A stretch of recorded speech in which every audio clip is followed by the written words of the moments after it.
A warm welcome to the first session. Be bold, be brave, be you. This is where it all begins. Let's get started. Be bold, be brave, and be you. How does it make you feel? Does it challenge your ability to be all that you can be? Does it make you yearn for more, or does that statement entice you to discover what perhaps you have been missing all along? Maybe it makes you realize that you are whole, you are you, and that you already are perhaps the best that you can be. How does that make you feel? Together, we'll explore what bold feels like and how it makes you feel, the characteristics of a brave professional, 3 ways to just be you, critique with creation in mind, and so much more. We'll be speaking the facts, not confusing facts with truth, and owning our mistakes. That's where it all begins. So it's time to transition from a lingering pandemic to what lies ahead and what your thought process may be. Are you ready to be bold, to be brave, and to be you? Brave, confident leaders are changing the world, shifting places, looking back and then ahead, recognizing the role of value and culture in best practices. Is that where you are? When we examine values and culture, we look at the concept of the time to hit pause. As the pandemic challenged our global economy and disrupted the way that we live, work, and provide care, leaders scrambled to manage the immediate fallout. They were guided and guided their people in turn. They shared their vision for a better future. Vision is especially urgent during a crisis. It's your North Star. It will help you focus and shape and change the current and next future. While you cannot predict what's coming, you can develop more clarity, define your expectations, your visions, and your culture, and identify for yourself what matters most. Crisis presents challenge, and it is, in fact, the perfect storm. But for us, it's an opportunity for change. It keeps us from driving fears, from compromising capacity. It helps to make us sustainable and gives us a growth culture. Throughout the session, you'll be seeing a slide that says, be bold, be brave, be you. That's your clue. That's your time to look at courage and commitment. That's your time to pull out a pen and a paper and write down, what are your priorities? Who are your people? Take a moment to do that now. Bold leaders are changing the world, shifting priorities, looking back and then looking ahead. They are making a difference. This again is your time to look back, realize what you now know, and then jot down any questions that you still have. P, 3 Ps, the 3 Ps of packaging.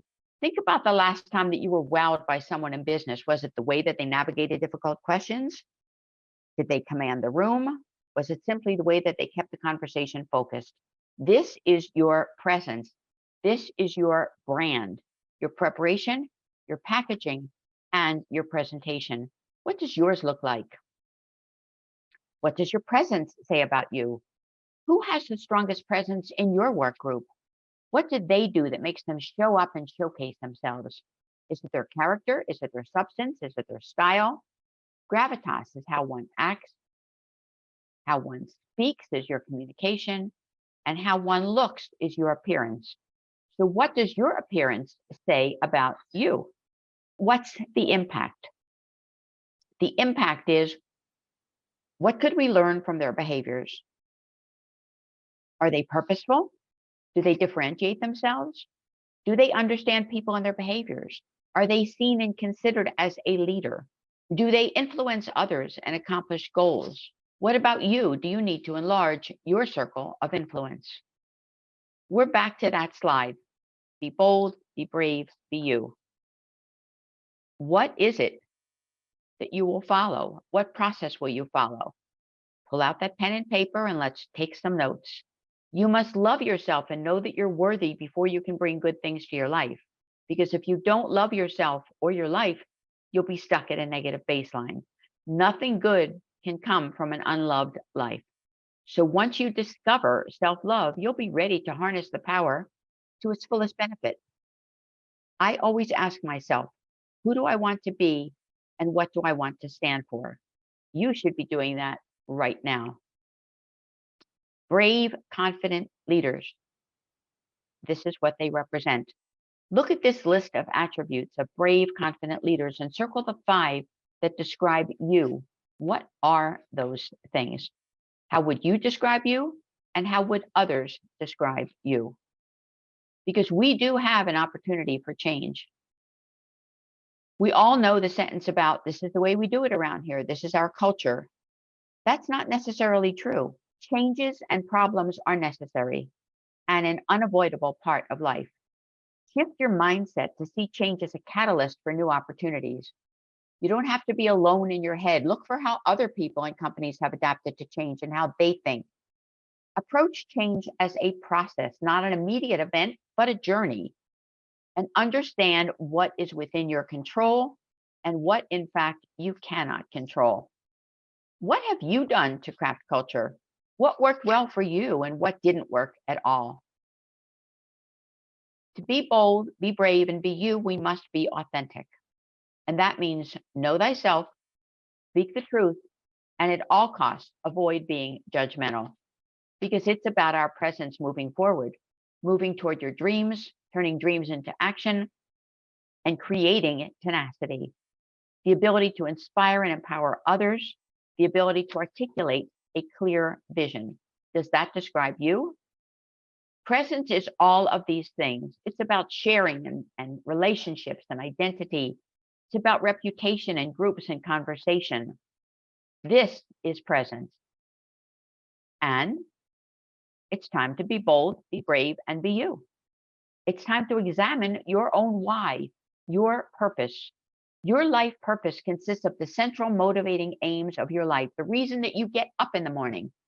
Purpose can guide life decisions, influence behavior, shape goals, and offer a sense of direction, as well as create meaning. What's your why? Jot it down. And then remember that if you think negatively, you can expect the worst, feel pessimistic about your options, and that's what you're going to attract. But if you think positively and expect the best and focus on a successful outcome, that is what will come your way. Some know it as a law of attraction. It is, in fact, true. The important thing is to be you. Just be you. Promote your accomplishments, maximize your participation in meetings and in groups, communicate effectively, stay relevant, be strategic, choose your associates wisely, and always have a positive attitude. We've reached a moment in history where a record number of people are finding the courage to change their careers, transition into new roles, and maybe pursue new exciting opportunities. Yet, despite these shifts occurring in the workforce right now, there are high achieving professionals who do settle for less. Does that describe you? Julie Andrews Edwards tells us that sometimes opportunities float right past your nose. Work hard, apply yourself, and be ready. When an opportunity comes, you can then grab it. But it's up to you to create your future and drive engagement. If you want to stop settling for less in your career, you have to acknowledge what fears might be holding you back and then give yourself permission to pursue what you want to experience in your career. You have to be willing to change and challenge the status quo and stop making excuses for yourself and for others. It helps to surround yourself with positive people who can help to steer you in that direction. This is value add. Think about what comes naturally to you. Who are you? What do you love? What brings you joy? What value do you add to a situation? What problems do you solve? What's your value add? So let's connect the dots about values and culture. Culture, remember, the way we do things around here. But a strong service-oriented culture, one that's committed to providing exceptional customer service experiences, every customer, every encounter, everyone matters, every day matters. That is what will really impact your future. Culture doesn't occur when we open or close a switch. Culture must be nurtured. It must be nurtured from within. So how do you create it? Priority. You must be committed. People. If your people are in a service industry, do their values align with organizational values? Process with accountability. Purpose. Again, that word. Leaders set and communicate the vision, and they must help every person in the organization clearly see where they fit. And then passion, because nothing happens without it. Back to that slide. Passion is a catalyst that ignites the other four. Demonstrate your passion for excellence every day, even when you don't think that anyone is looking. And then define who you want to be. Only you can decide the future. Don't allow your past to get in the way. You can build on past successes and failures to create the future that you truly deserve. Think about it. Are you confident? Are you engaged in your work? How do you show up? Are you a visionary leader? Are you aligned with your personal vision and purpose? What's the trajectory of your future? What will your career goals look like? And what will be the impact on your job, your business, and your life? Here we consider aligning people strategies with business strategies, environmental stewardship, DE&I, and of course, belonging, because everyone wants to belong. Sustaining the health of our community, a commitment to overall health of the team, fostering growth, empowering staff to be engaged, feel valued, and to have a voice at the table, to be heard. There are multiple opportunities. You deserve the life you want. You deserve the career you want, but it all starts with you.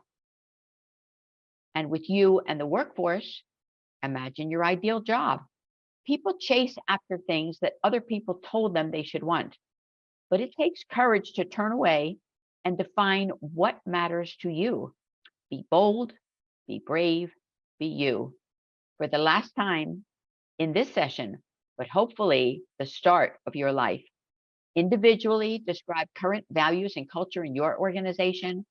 As a group, identify ways you can create a better culture and how you can drive staff engagement and be a bolder, better you. Our recap: priorities, people, process, purpose, and passion. How would you define yours, and where will that take you in your quest for a bolder, better you?